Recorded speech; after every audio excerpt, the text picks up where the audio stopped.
Selamat datang dalam diskusi yang sangat menarik hari ini. Topik yang akan kita bahas adalah pertanyaan besar yang telah menjadi perdebatan sepanjang sejarah manusia, dari mana alam semesta berasal.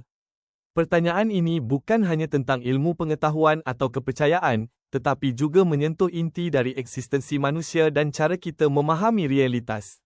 Di satu sisi, ada pandangan teistik yang percaya bahawa alam semesta adalah hasil dari penciptaan oleh suatu kekuatan adikodrati, Tuhan.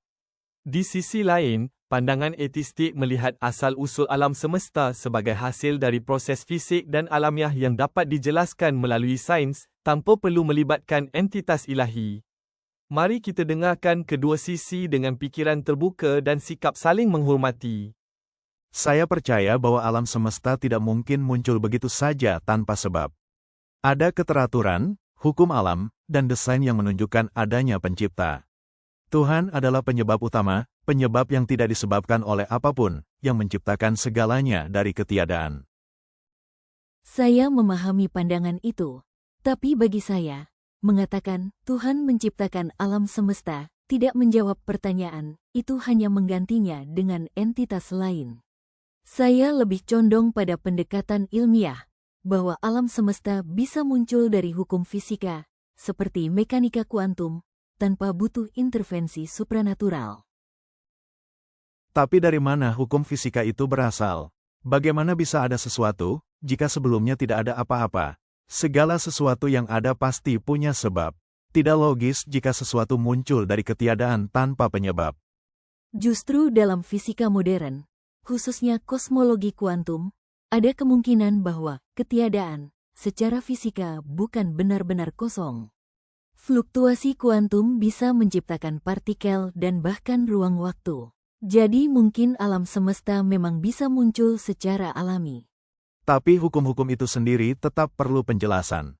Mereka tampak sangat presisi. Kalau semuanya hanya kebetulan, mengapa hukum-hukum alam begitu teratur dan bisa diprediksi? Kita hanya bisa berbicara seperti itu karena kita hidup di alam semesta yang mengizinkan kehidupan dan kesadaran. Ini dikenal sebagai prinsip antropik. Mungkin ada banyak alam semesta lain dengan hukum yang berbeda, dan kita hanya kebetulan hidup di satu yang cocok untuk kita. Tapi argumen itu sangat spekulatif. Multiverse tidak bisa dibuktikan. Sedangkan keberadaan Tuhan bisa dijelaskan secara filosofis, sebagai sebab pertama yang tidak bergantung pada waktu dan ruang.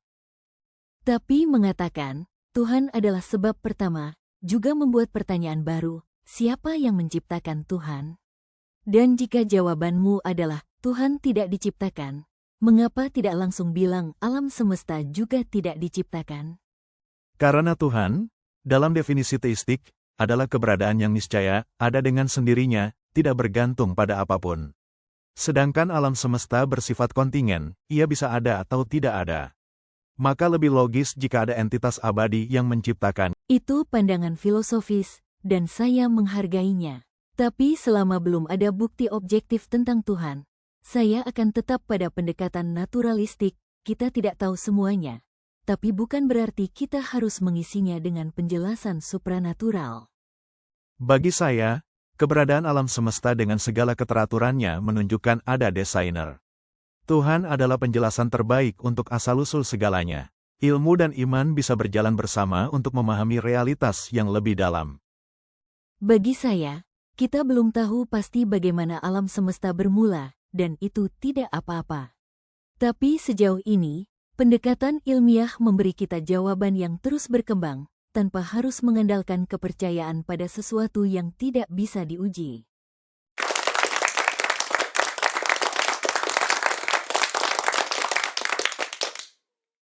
Terima kasih kepada para pembicara atas pemaparan pandangan yang mendalam dan menantang cara kita berfikir.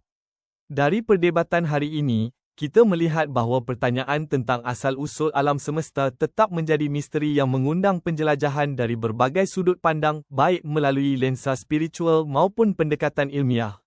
Apakah alam semesta muncul kerana kehendak ilahi atau melalui proses kosmologis murni? Jawabannya mungkin tidak mudah ditemukan, tapi diskusi seperti inilah yang memperkaya wawasan dan mendorong kita untuk terus bertanya. Semoga percakapan ini menjadi awal dari pencarian yang lebih luas, lebih dalam dan lebih bijak akan hakikat keberadaan. Sampai jumpa di diskusi selanjutnya.